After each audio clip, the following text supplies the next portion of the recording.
Guys, mahuhulaan nyo ba ang pangalan ng tanim na ito na hawak-hawak ko ngayon?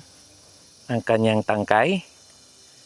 Okay, meron akong bugtong na ito ay bugtong ng mga katutubo o mga IP. Kung mahulaan nyo ito, yan, mapapatunayan nyo na mayroon kayong karunungan sa kultura at tradisyon ng mga IP. O itong bugtong, pakinggan nyo. Tumdak iwa kutkuton binagteng. Ulitin ko. O bugtong-bugtong.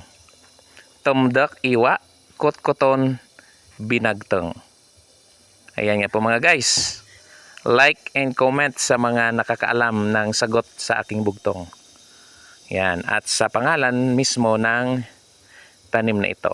Clue, isa itong root crops. At napakasarap nito kapag niluto mo. Yan, ginagawa din itong jam, palaman at flavor ng mga masasarap na pagkain. Yan guys, like, follow and share. Thank you.